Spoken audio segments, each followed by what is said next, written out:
नमस्कार दोस्तों, स्वागत है आपका हमारे ऑनलाइन प्लेटफॉर्म पे। और आज हम लेके आए हिंदी वर्णमाला को। तो स्टार्ट करते हैं हिंदी वर्णमाला। वर्णों के व्यवस्थित समूह को वर्णमाला कहते हैं और भारत की भाषा की जो सबसे छोटी इकाई है वो ध्वनि या वर्ण कहलाती है। ये क्वेश्चन कई बार पूछा गया है तो ये मोस्ट इम्पॉर्टेंट है, इसे इम्पॉर्टेंट लगा लीजिए। और भाषा की सार्थक इकाई वाक्य के बढ़ते घटते क्रम की भाषा की इकाइयाँ।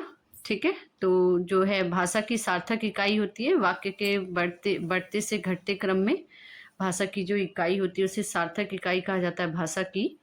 और वाक्य उपवाक्य पदबंध पद अक्षर ध्वनि या वर्ण वर्णमाला में स्वरों और एवं व्यंजनों का क्या किया जाता है, अध्ययन किया जाता है। तो वर्णमाला में हम स्वर एवं व्यंजनों का अध्ययन करते हैं।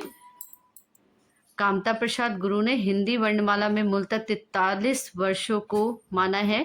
लेखन के आधार पर हिंदी वर्णमाला में कितने वर्ण हैं? 52 वर्ण हैं, और जिसमें 13 स्वर हैं, 35 व्यंजन और 4 संयुक्त व्यंजन होते हैं।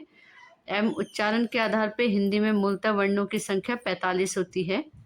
स्वर, तो स्वर वे वर्ण हैं जिनका उच्चारण स्वतंत्र रूप से किया जाता है। उच्चारण के आधार पर स्वरों की संख्या 10 व परंपरागत रूप से हिंदी वर्णमाला में स्वरों की कुल संख्या 13 होती है। अब देखिए स्वरों का वर्गीकरण। तो उच्चारण में लगने वाले समय के आधार पर स्वरों का वर्गीकरण। तो हर्ष स्वर, इन स्वरों के उच्चारण में एक मात्रा का समय लगता है या उच्चारण लघु छोटा होता है, इन्हें मूल स्वर भी कहते हैं, जैसे अ ई उ री। और दीर्घ स्वर, इन स्वरों के उच्चारण में 2 मात्रा का समय लगता है, इनका निर्माण हर्ष स्वर से मिलकर होता है, अ धन अ।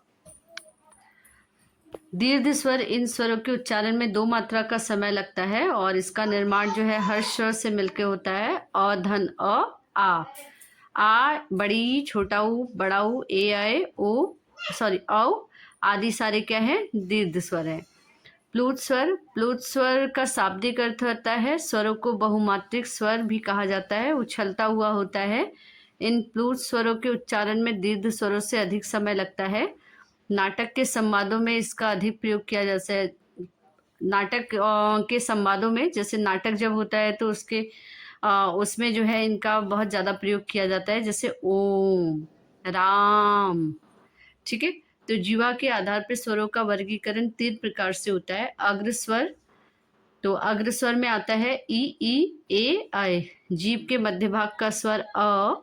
और पश्च स्वर आ उ ओ औ और अंग।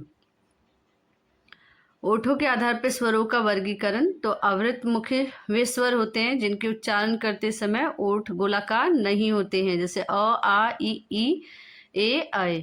और वृत्तमुखी वे स्वर जिनका उच्चारण करते समय ओठ गोलाकार होते हैं, उ ओ औ और आ। मुख खुलने के आधार पर स्वरों का वर्गीकरण होता है और ये 4 प्रकार के होते हैं। विवृत यानी कि ओपन मुख द्वारा पूरा खुला रहता है, जैसे आ। अर्ध विवृत, मुख आधा खुला रहता है, जैसे ए औ और औ।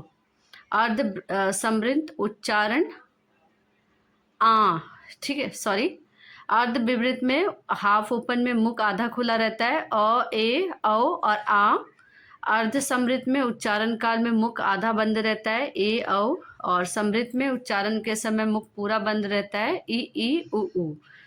निर्नुनासिक मौखिक स्वर, इन स्वरों के उच्चारण के समय वायु केवल मुख से निकलती है, जैसे आ ई। अनुनासिक स्वर का उच्चारण, अनुनासिक स्वर के उच्चारण में हवा नाक व मुंह दोनों स्थानों से निकलती है, जैसे अंग और आ।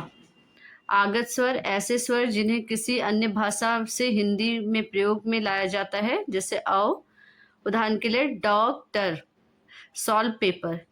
अयोगवाह के अनुसार एवं अयोगवाह में अनुस्वर और विसर्ग के स्वरों के साथ रखा जाता है। अयोगवाह स्वर में अंग यानी कि अ के उच्चारण की दृष्टि से व्यंजन और लेखन की दृष्टि से स्वर होते हैं।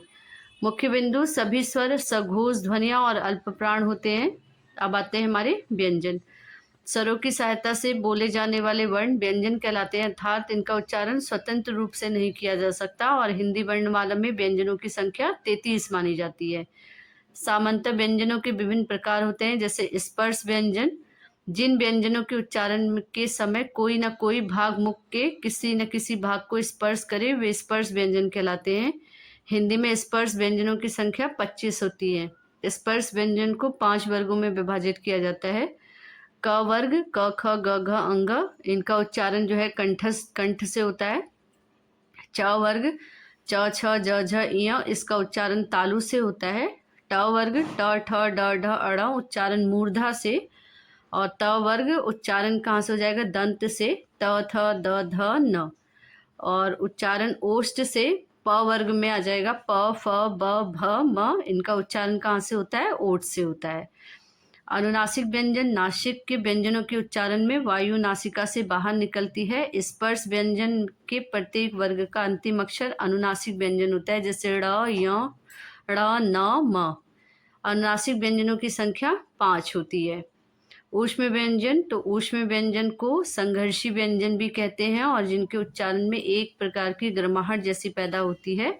ऊष्म व्यंजन जो है आपके कौन से हैं? श, श, श और ह। ठीक है, तो आज हमने हिंदी वर्णमाला को देखा और नेक्स्ट वीडियो में हम इसके क्वेश्चंस को लेके आएंगे, इंपॉर्टेंट जो बार बार एग्जाम में पूछे जाते हैं। चैनल को ज़्यादा से ज़्यादा लाइक करिए, शेयर करिए एंड सब्सक्राइब करिए। धन्यवाद।